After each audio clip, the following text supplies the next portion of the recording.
Hello, good morning, welcome. My name is Jessica. Um, I like chocolate hobnobs. I don't understand House of Dragons, and I love fantasy romance books. That makes two of us. I'm Emma, and once again, we're on the same page with stuff like that. Yeah, we're about halfway through the season in terms of when we're Yeah. recording this. Oh, it's When very it comes confusing. out, maybe it'll all have become clear because it'll Hmm. probably I be, really yeah, by hope the so. time this one comes out. I don't know. Yeah, we won't go down that No, we won't go road. down that rabbit Won't pull hole. on that thread. Although I feel like probably the one of the things that's making it entertaining for me is Damon, and he Oh, certainly fits in this with this today. episode's. Yes, Yeah, we've had many conversations about yeah, how yeah, how where we could have written it so much better. yeah. There was like ample opportunity there for So many things for was. a character of his ilk. I mean, Mm. yeah. So, On the back of that, yeah, welcome to our episode about villains, morally grey characters, and the morality chain kind of yes, trope.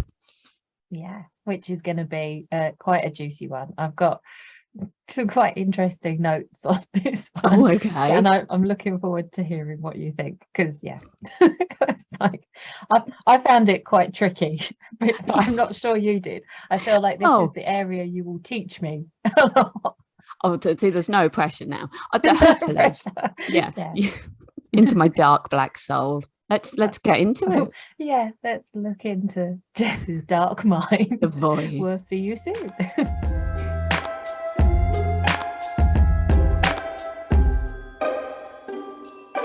Okay. So, as TikTok said, I understood the assignment. I came prepared. Well, yeah, you are the Yeah, one who has all the villain gear. I've only got like my tiny little Loki that you sent yeah, you're me. Donny. So that's it. That's what I've got.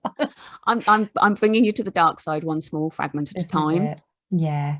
So, Yeah. So we've got three juicy topics that all mhm. seem to be Yeah, linked they all interlink together. together. Hmm. So, um, Yeah.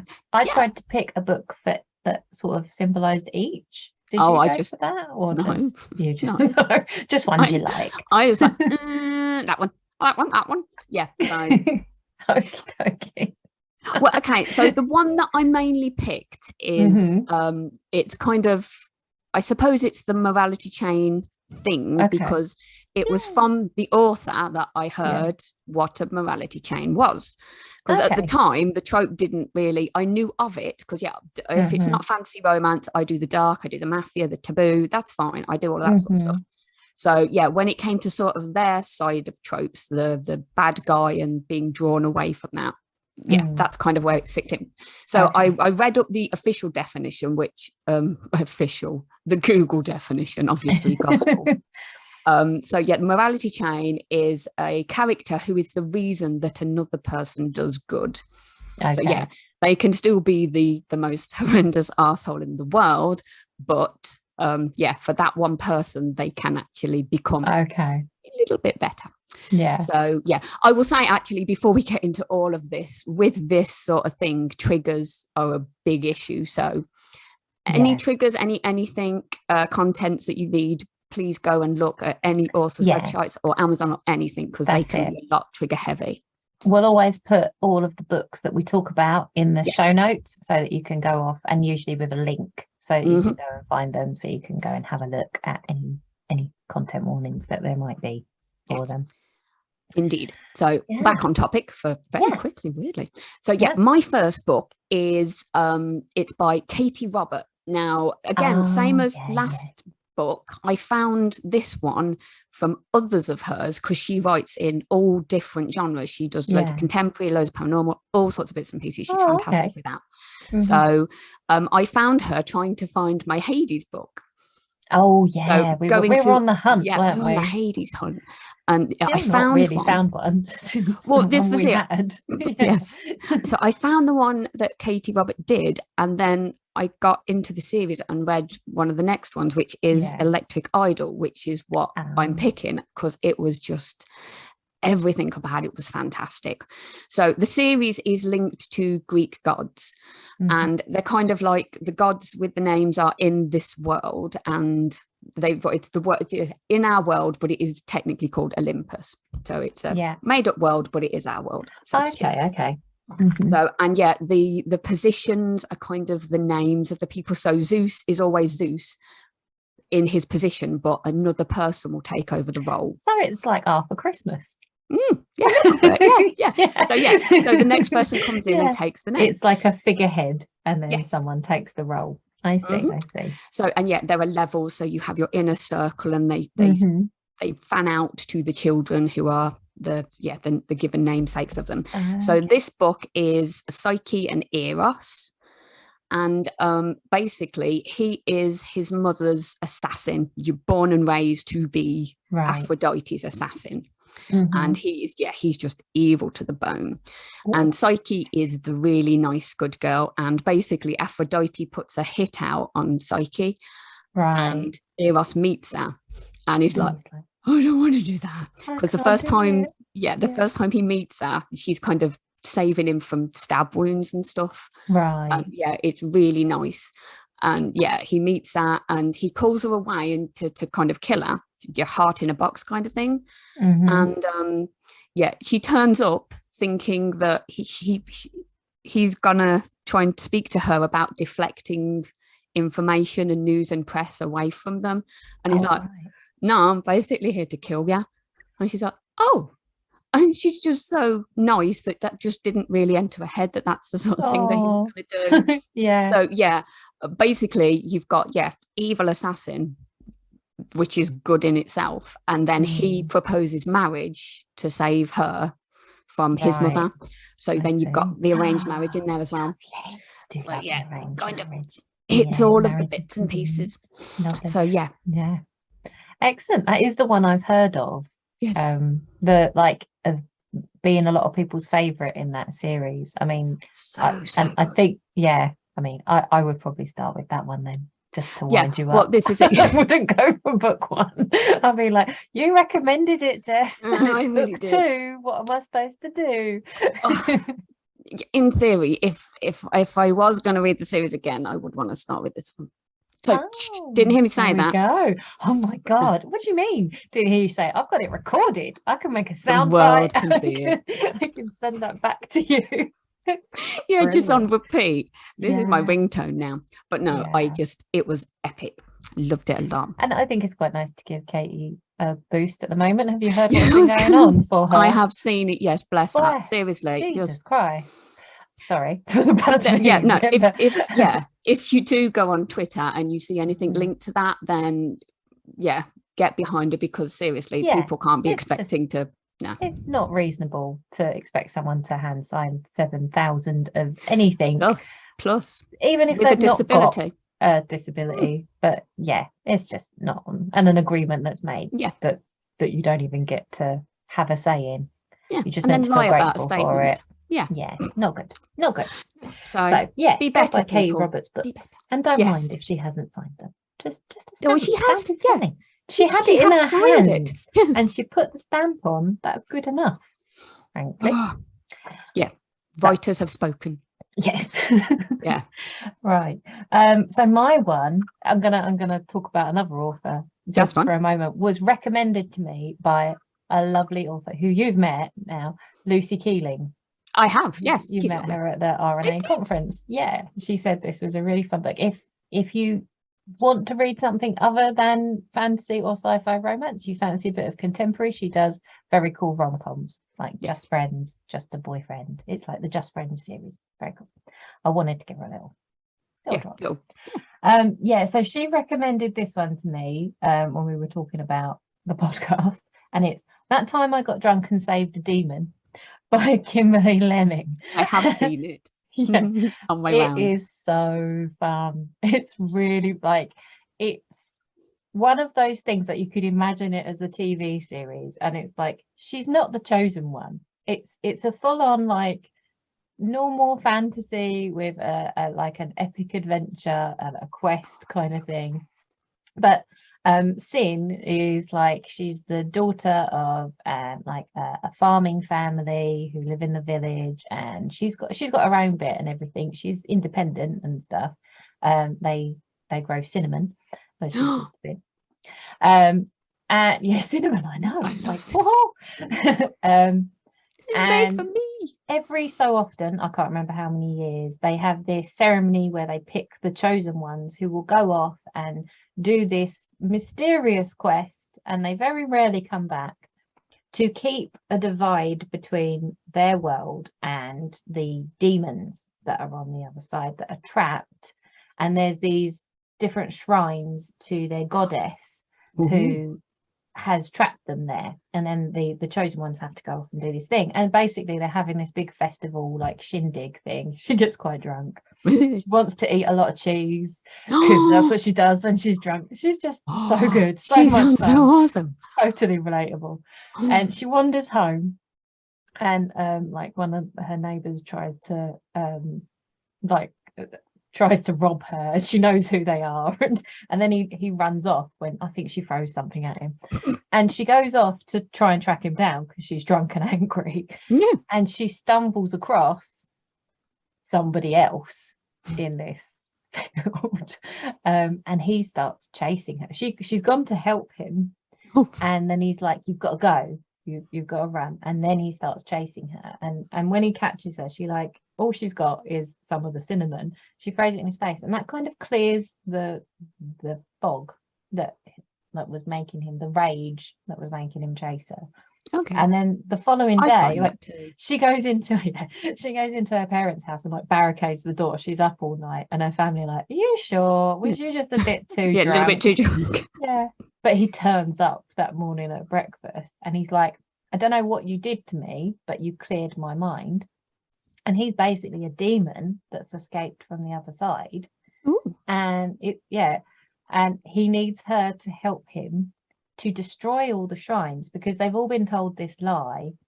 She's not a goddess, she's like this dark sorcerer, evil witch, who's trapped them all and put this curse on them that if they get over to the normal side, the madness takes them over, and they can't like behave like sentient beings that they are. They just act like crazy beast. But the cinnamon helps, so she agrees to go off on this quest with him, because she's like, well, what are my options here? He's gonna get quite angry. He's like massive, tall dude, 7 foot to 7 foot, tall, dark and handsome, you know. Oh no, rats along his back. And as they're about to leave, this is where it starts. It's a morality chain type one. It's slightly different to kind of how you described it, because I guess he already wants to do a good thing. Yes. But like while they're off doing their shenanigans and destroying the shrines, and they get a lot of opposition to that and things, if anyone insults her, tries to touch her, he's like, I'm gonna rip their head off. And she's the one, she has to be like, no, you can just give them a slap, that's fine. Or just breaking their arm is okay. You don't have to decapitate him because he said something nasty to me. So it's very heavy energy. Yes. For I will kill you if you touch her kind of thing. This is the thing. I've been thinking about it, because if somebody's kind of like, well, why do you like these bad guys? What is the draw to it? And that is kind of the thing, that you've kind of, in real life, you don't kind of need somebody going, no, I will do this. You're like, I can do it myself, because I do it myself. I organize and I fix and I cook and I clean and I kids and I all of the things. Yeah. So in my pretend world, I love the fact that there is this person that is just kind of big and evil and scary and can take over the world. But if you kind of give them a tap on the nose with the paper, they're kind of like, okay. This is it. They're going to listen. They're going to get into line as well. Yeah. And I like that. Yeah. And he's got very much got that Caleb energy of, oh, but really, just a little bit, please. Can I talk to him just tiny bit? Can I take just one kidney? He only needs the one. Oh, bless him. It's interesting, actually, you talking about that and like the difference between real life and them in the books and things, because I think that was what I started to question with villains, like, because the couple of the mentions, I've obviously done a villain one and a morally grey one, and they just got me thinking with villains as to, are they ever really villains? And for me, I don't think that they are the books I pick. I don't think they're ever like a proper villain. They're more like an anti-hero. Yes. But I didn't know if that's the same for you, because you read darker stuff than me. Yeah, no, if they were truly villainous, then you would have to. There is a line. Features. Yeah, that's the thing. There has to be something that redeems them, because otherwise, yeah. What it's is like the draw? There's got to be the difference with the anti-hero is it's like their end goal is a good goal. It's just they might not be going about it in the most law-abiding of ways or fair ways, or their morality's got a little bit skewed. Question. So it's one of those things. The best ones are the ones that I'd love to read the backstory of, because that's how did you get to that place to be that way?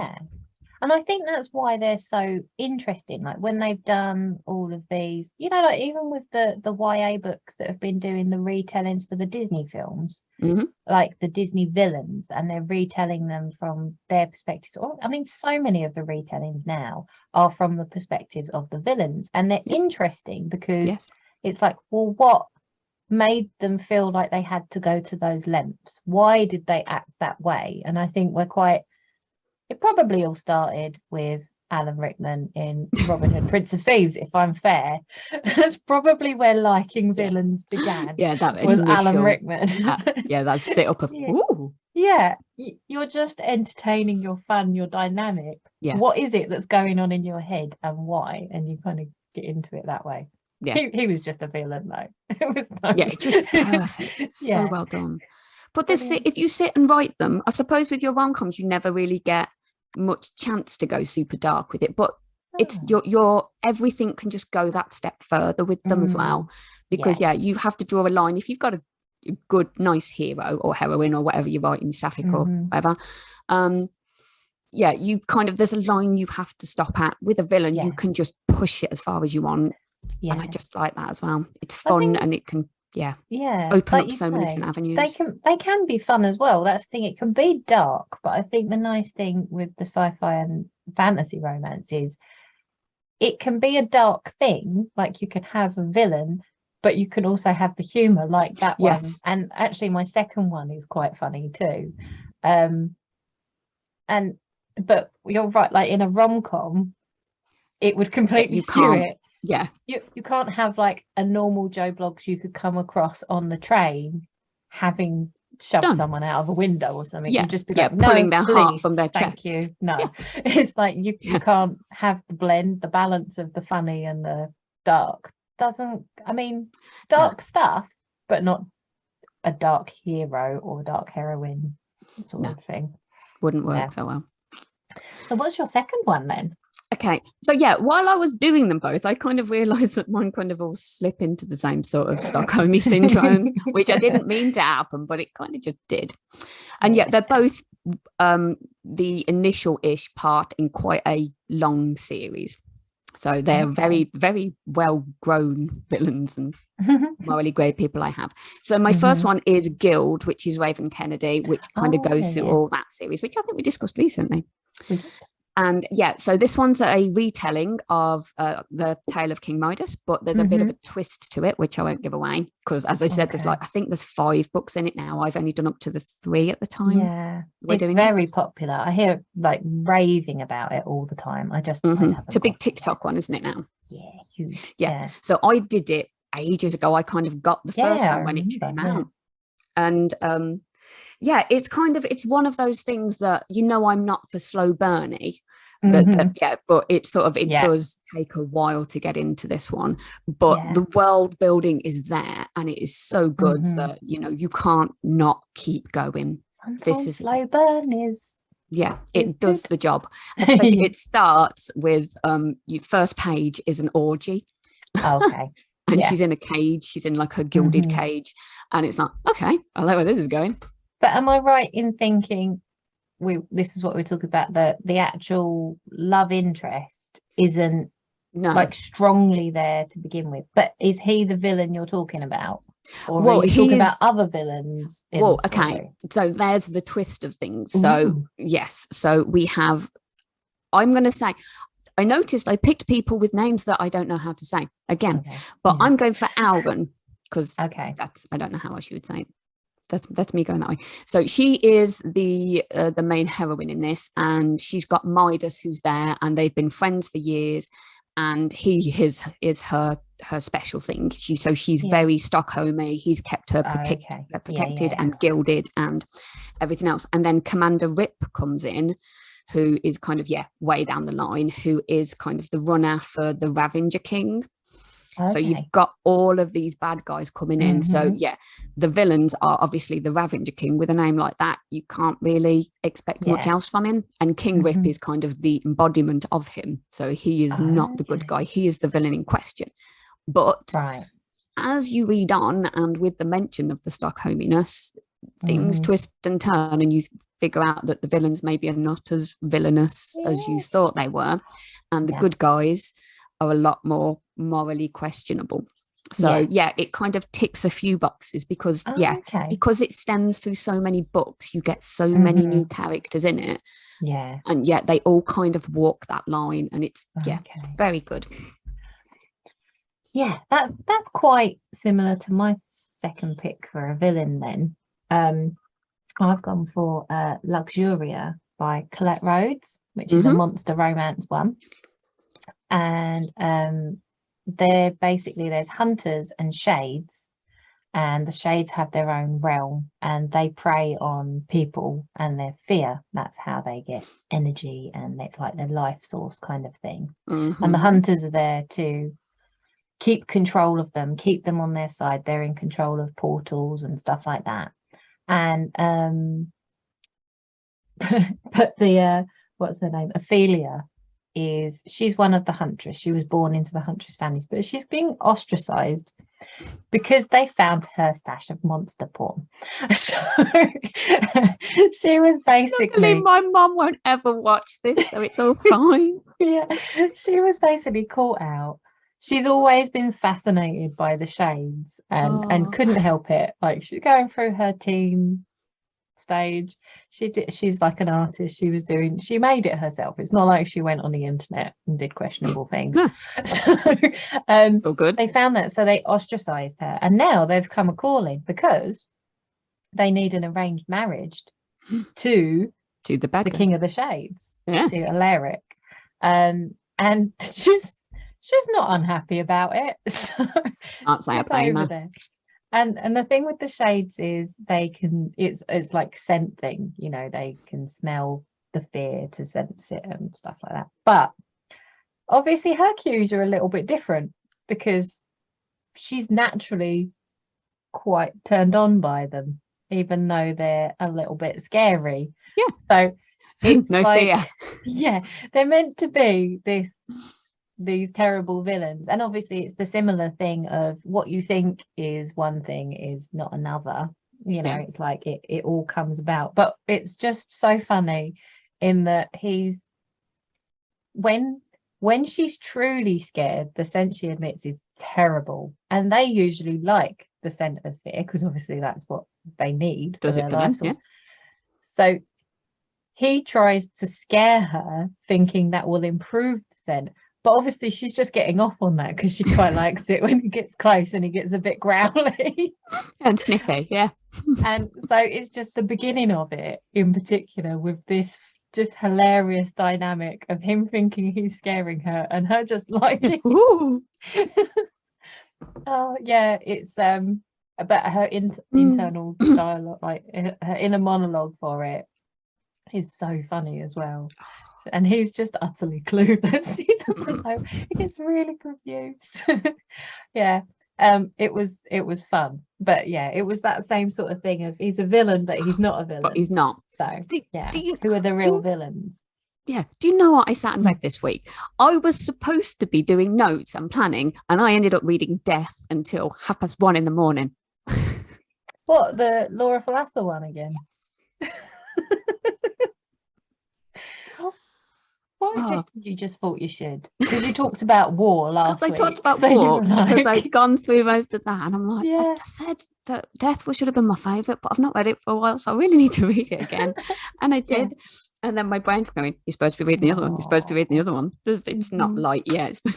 Anyway, my next book, I even wrote it down so I don't say it wrong, but I didn't write down the second one, so I can't remember. Oh, no. So, you know what the second one's called, though? I don't remember. I remember. Okay, so I'm gonna do this, and I've picked two really big books, and I didn't mean to, but I did. So it's A Court of Thorns and Roses. Oh, right. Yeah. You said it right. That's it. It's not Guns and Roses. It has been Guns and Roses for so long because I just can't stop myself now. I can't remember what you called Mist and Fury. Fisting. Yeah. Oh, now I remember. Yeah. Or a fisting. Don't ever go in and ask Waterstones for that. No. Well, you can if that's your cup of tea. That's fine. But you will get might make their day. I'm sure there'll be a story they can tell when they go home. But when I go into Waterstones and go, do you have any romance? And they look at me like I've just offered to urinate on their firstborn. I don't think they get nice love. Anyway, so most people seem to have read at least one of these, and again it's kind of quite Stockholmy with the first one with I'm going for Freya. Yeah, I don't think it is. I don't know if it's how the letters arrange themselves in my head. Yeah. And Reese as well, because that just my head can't do anything else. So again, all of the characters in this kind of walk the line to me. So you read the first one and you've got Freya and Tamlin, and it kind of all seems quite nice and pleasant. And Rhysand is kind of the villain in that. And then obviously the further you go through it, everything kind of twists around, and you get into the fisting. And it really all definitely swaps and changes. But all of them in this, when you get Cassian in and Azriel in, and I think Moore is in there, and all of these characters are kind of like they would destroy the world. But if Freya turns around and kind of goes, you can't destroy that one though, Rhysand will go, all right then. But can I not just as you asked? Just a little bit. Just a little bit is that thing, isn't it? Just a little bit. Just stabby, tiny bit. So everything in there is kind of just, to me, they walk. See, I only read the first one. And it was, I'll be honest, it's not my it didn't for you. It's all right. It's all right, but it's not like, no judgment. Lots of people love it. Really good. She's doing something very right. But when I got to the end and Reese turned up, I was like, aha, here is someone interesting. This it gets a bit more. It's like, he's naughty. So, it's like, so why is that more interesting? Well, this was it. Tamlin is quite bland to me through the first book, but then he gets better when he gets darker. I don't think I've ever but like, it's interesting for me because generally speaking, like when we're talking about like having love triangles and things in like YA, I would always be quite stuck with the first person who I was supposed to like. Oh, is this your change? But in this instance. But this, clearly things have changed. I mean, I don't read love triangle stuff anymore because it's kind of a not my thing. So maybe this is the second one and go, nope, she's ending up with the first. Shut book away. That's it. That's I'm what not in I anymore. feel like. No. Happily ever after. Done. It's been very nice to you. Stop it. You said it was forever. Don't lie. No jester will work for you. 16 and that's not realistic. Stop it. No. Always at least 24 in my head. My head ages. Even though they're walking around school, my brain's like minimum of 24. Probably 28 now. Blame all of those shows that we watched because they were always like in their 30s pretending to be 18. Bloody Buffy. It's no wonder. And then you go out and you see an actual teenager in real life and you're like, Oh What? no. Yeah. What have I been doing? I think this is part of the reason I don't read YA anymore. Yeah. Well, I just feel a bit wrong about it, Oh, really. God.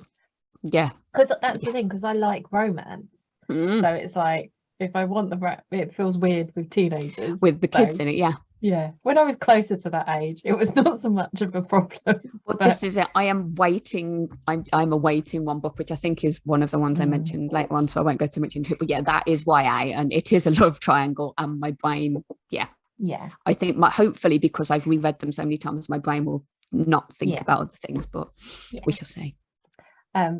Funnily and there's enough, a baby in that as well, weirdly, which is all of the things I don't normally do. Yeah, it's very strange. It's funny how stuff can be all of the stuff you don't do, but it just works. Just works.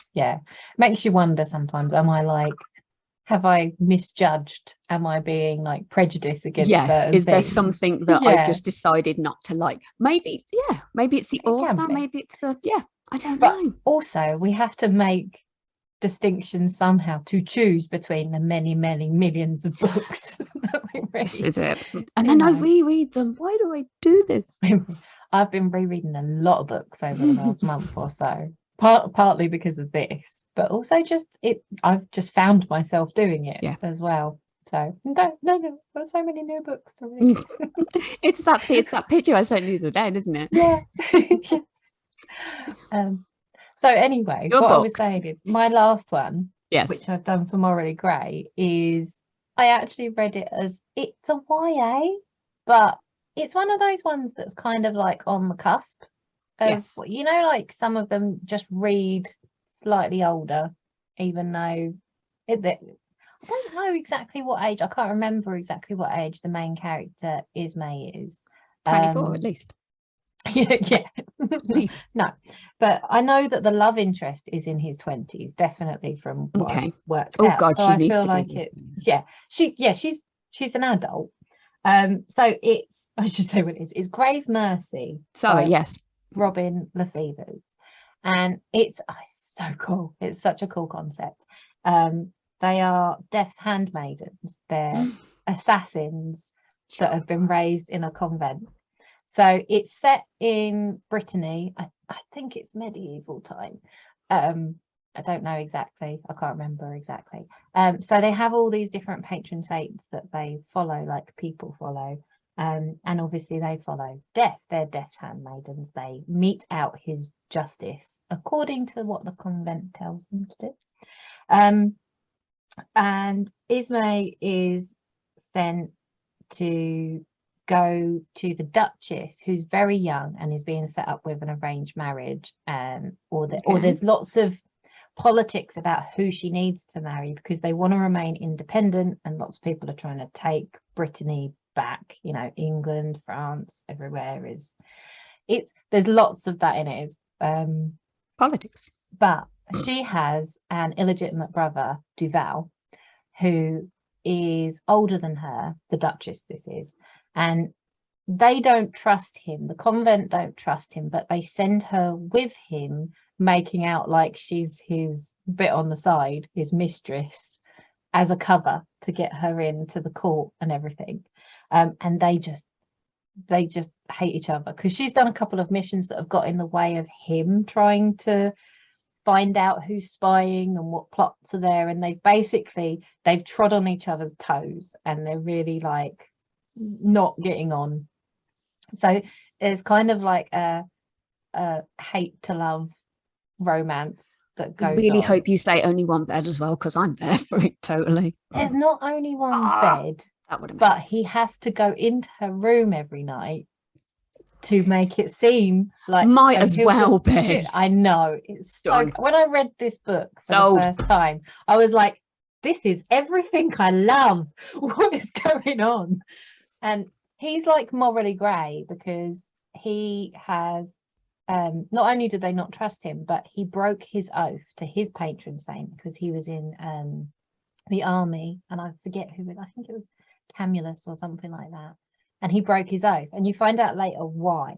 And it got me thinking about Morally Grey characters and the way that it's actually really interesting, because who decides what are the white morals and what are the black morals and where the Yeah, grey morals are. Mhm. Because she finds out as she's going through this that things are not quite as she seems, and she's so bloodthirsty. It's amazing. But she's so like sure about what's right at the beginning, and then that gradually changes throughout, and she starts to trust her own instinct Yeah. and create her own morality. And I thought so it was perfect. Oh, But I did get into a little bit of a like, I'm going to go down a philosophical wormhole here about what morality is and how we are judging grey characters. You find that normally the people who make these rules are the most villainous of all, because because they're always swayed in the favour of the which is what's always interesting about the morally grey characters, because they're doing something different and people are like, oh, you shouldn't be doing that, but I'm like, no, but did you know? But why shouldn't I be doing this? Who said? Exactly. So that one's, and I reread that one when I had to do my notes, because it was the same thing. I was like, oh, it's so good. I couldn't read it. Yum yum yum. Well, this is it. We picked 3 books, and it's like I have a week to read 3 books and make notes on them. I didn't reread the first 2 because I'd read them quite recently, so I had a lot of my notes. But because I'm funny, I don't do reviews online anymore. Oh, okay. I just do. I have like a little book, and I write notes about what I think about the stories and stuff. Because like if it's like critical stuff to help me with my own writing that I've noticed that I think, oh, well, maybe if they did this plot point differently, but I really love this thing about it. So I just write my own little notes for myself. I don't put stuff out there because I just want to be positive. It's all positive stuff that I stick out there now. Yeah, the world's a shitty place anyway. We don't want the dark. We do want the dark on fantasy, but not in real world. Yeah. Be nice people. We need imagine the worst villain. I don't think you could get back from that villain. Imagine an internet troll villain. Like, no redeeming qualities. No redeeming qualities. It's too far even for us. That would be the 0 on every top trumps card. Yeah. Redeeming qualities 0. Personality 0. Even your family don't love you. No, be nice. I like nice people and dark people, but as long as it's written on paper. So but I could sit and talk about this all day, but we shall not, because we have another thing to talk about next week, which I will also have lots to say. Which is another of your jams. Yes, it should be everybody's jam. I know a lot of people don't like it's kind of the insta love thing, isn't it? Okay, so we are doing next week is Fated Mates. So I know a lot of people are kind of insta love, don't like it. Again, one that really you've given me lots of recs for that are like, I like this, but it was never my thing before. I think I'd only done like a couple. Yes, so I was going to say more things, but no, that's for next week. Yes, that's it. Yes, we should stop it. We'll just stop this. I'll start again, and we'll just carry. Yeah, we'll just keep going. Yeah, just keep going. Yeah, until we get the kids. It's all fun. But so that's next week. If that's your thing too, come join us. We are at all of the good and or bad social media places. I don't know which what. So we are at Twitter. We are at YouTube. We are at Instagram. We are at TikTok at SFFRomCast. That's it. And if you have listened to this and you would like to see it and get some closed captions, it's if you are listening, Jess was just pulling faces. Okay, lady sticks out her tongue. Yeah, you can go to YouTube, or you can also see the video on Spotify. And if it's the other way around, then you can just listen so that you can do other stuff at the same time, multitask to your heart's delight, with Anchor and Google and Apple and I'm sure there's one I'm forgetting. Did you say Spotify? I think you said Spotify. You said you Googled, you anchored, you'd appled. Yeah. I think because Spotify covers both, maybe that's why I'm getting confused. There are others anyway. There's a whole list. Yeah. That's it. We get around. Find us. Oh, good.